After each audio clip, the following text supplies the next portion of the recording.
Hey everyone, good morning and welcome back to my channel. I hope সবাই ভালো আছো, সুস্থ আছো আর আমরাও ঠাকুরের কৃপায় ভালোই আছি। তো সকাল সকাল উঠে রান্নায় চলে এসেছি প্রতিদিনের মতো।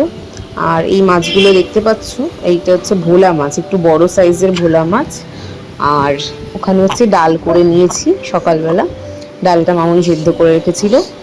আর আজকে একটু মাছের ডিমের বড়া করছি। মাছের ডিমগুলো ছিল অনেক দিন ধরে, তো মাছের ডিমের মধ্যে হলুদ নুন দিলাম, তার মধ্যে আদা বাটা রসুন বাটা আর এই কুচনো কাঁচা লঙ্কা আর পেঁয়াজগুলো এর মধ্যে অ্যাড করে দিলাম। এবার সব কিছু ভালো করে মেখে নিতে হবে, ব্যাস তাহলেই হয়ে গেল। ডিমের বড়ার মধ্যে অনেককে দেখেছি বেসন দিতে, কিন্তু বেসন দেওয়ার প্রয়োজন হয় না। মাছের ডিম এমনিতে ভাজলে একটু শক্ত হয়ে যায়, তো বেসন দিলে আরও জিনিসটা হার্ড হয়ে যায়। তো এই ডিমের বড়াগুলো ভাজতে গেলে না দেখবে প্রচুর তেল ছেটে। আই থিঙ্ক বেসন দিলে সেই জিনিসটা অ্যাভয়েড করা যায়, বাট যেহেতু শক্ত হয়ে যায় তাই জন্য আমি আর বেসন ইউজ করলাম না এর মধ্যে। তো বড়াগুলো ভেজে নিই, তারপরে ডাল আর বড়া ভাজা হয়ে যাবে। আর ভোলা মাছটা আমি একটু বাদে রান্না করব। আগে ব্রেকফাস্ট করে নেবে মা, মানে ব্রেকফাস্টের জন্য রুটি হয় সেটা আগে করে নেবে মামুনি, তারপর আমি বড়াগুলো ভাজবো। এই বড়া ভাজবো বলছি, ভোলা মাছটা রান্না করব। আর আমার এই ভোলা মাছগুলো পার্সোনালি খেতে একদম ভালো লাগে না। তো যাই হোক, একদিন এনেছে তাই খেয়ে নিচ্ছি, কিন্তু আমার খেতে একদম ভালো লাগে না এই মাছটা। তো ব্রেকফাস্ট করে চলে এলাম রান্নায় আবার। এই তো এই মাছগুলো আরেকবার খেয়েছিলাম আগের বছর, পুরীতে গেছিলাম যখন, তখন। তো এই মাছগুলো আমার একদমই পছন্দ হয় না, জানি না কেন, অনেকের হয়তো ভালো লাগতে পারে। এর থেকে ছোট সাইজের ভোলাটা তাও খাই, কিন্তু মানে আমার মা যেরকমভাবে রান্না করতো ওইভাবে করলে সে আমার খেতে ইচ্ছা করে। পেঁয়াজ রসুন দিয়ে করলে যেন আমার আর একটু উটকো গন্ধ লাগে। তো যার যার এটা টেস্ট। তো আর আমাদের বাড়িতে আবার ওরমভাবে করলে কেউ পছন্দ করে না, তো পেঁয়াজ রসুন দিয়ে করতে হয়। তাই ভোলা মাছটা মানে যতটা না আনে সেটাই আমার পক্ষে মঙ্গলজনক। তো মাছগুলো এদিকে ভেজে রেখে দিয়েছি সাইডে। এখন গ্রেভিটা করে নেব মাছের। তেলের মধ্যে দিয়ে দিলাম কালো জিরে ফোড়ন। তো কালো জিরেটা একটুখানি তেলের মধ্যে ভেজে নিয়ে তার মধ্যে পেঁয়াজ কুচি দিয়ে দিলাম।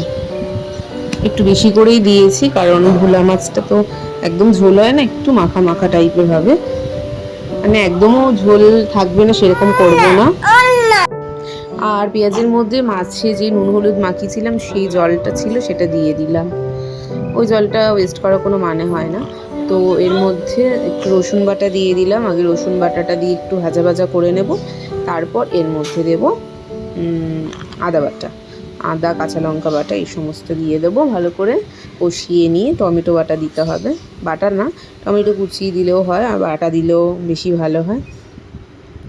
তো আমি কুচি করেই দিয়েছিলাম। এর মধ্যে এবার জিরে ধনে হলুদ লঙ্কা যে এইগুলো দিতে হয়, তোমরা জানোই রেগুলার মশলাগুলো, সেগুলো দিয়ে দিলাম, দিয়ে ভালো করে কষিয়ে এবার জল দিয়ে দিয়েছি। জলটাও ফুটে গেছে, এর মধ্যে মাছগুলো দিয়ে দিচ্ছি।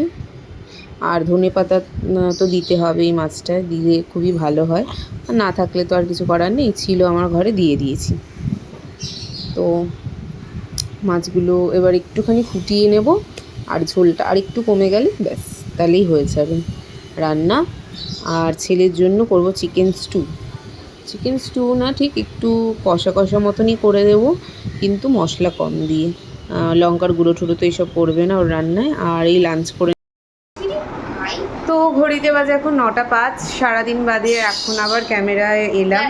সকাল থেকে আসিনি, দুদিন ধরে আমার এরকমই হয়ে যাচ্ছে, মানে একদমই ক্যামেরা খোলারই টাইম পাচ্ছি না। মানে ব্যাক ক্যামেরায় শ্যুট করছি, বাট সামনে এসে যে কথা বলবো সেটা দুদিন ধরে আমার হচ্ছেই না। মানে কাল থেকে আবার হবে, কারণ 2টো থেকে যেই পড়ানোটা থাকে সেটা কালকে নেই, আর অন্যান্য দিনগুলো টাইমটা অন্য দিয়ে দিয়েছি আমি। তো কালকে হয়তো সকালে কথা বলতে পারবো। আর তোষা এলো প্রায় আজকে কদিন বাদে আমাদের ঘরে, 2-3 দিন বাদে এলো, কারণ ওর এক্সাম চলছে, ভীষণ পড়াশোনা করছে, তাই জন্য আসে না। আর আমার ছেলে আমার ব্যাগ থেকে সব পেন টেন বের করে হাতে লিখছে। আর আজকে ভাতই হয়েছে, কারণ অনেকগুলো মাছ রয়েছে, সবার জন্য রাতে ভাতই করা হচ্ছে। তো আমি ভাত বসিয়ে দিয়েছি। ভাতে এই সবে চালটা দিয়ে এলাম। ভাতটা হয়ে গেলে আগে ছেলেকে খাইয়ে দেবো। বাবা বেড়ে করে না, বাজে হয়ে যাবে চাদরটা। তো ওকে খাইয়ে তারপর আমি খাবো। রবিবার দিন রথ, তোমরা জানো সবাই আশা করি। তো রথের দিন ভেবেছি ঠাকুরকে একটু ভোগ করে দেব। মানে বেশি বড় করে কিছুই হচ্ছে না, ছোটোখাটো করে আমি নিজেই চেষ্টা করব সকাল সকাল উঠে ঠাকুরকে একটু ভোগ করে দেওয়ার। কারণ আগের বছর পুরী থেকে আমি জগন্নাথকে নিয়ে এসেছিলাম, তো জগন্নাথকে তো একটু ভোগ দিতেই হবে, মানে আমার এটা নিজেরও মনের ইচ্ছা। আর আমি একটা রথেরও অর্ডার দিয়েছি আমার মেশোর কাছে। মেশো তো সমস্ত কাঠের সব কিছু তৈরি করে, তো মেশোর কাছে দিয়েছি। আর আশা করছি রথের আগে মেশো দিয়ে দেবে। তো ওই রথে করে জগন্নাথকে আবার বিকেলে ঘুরতে নিয়ে যাবো। ভালো হয়েছে, একদিকে সানডে পড়েছে, পড়ানো ঠড়ানোর কোনো চাপ নেই। ঘড়িতে বাজে 11টা 5, আর আমার ছেলে আধ ঘন্টা ঘুম দিল, দিয়ে আবার উঠে পড়েছে। আচ্ছা আয় করলে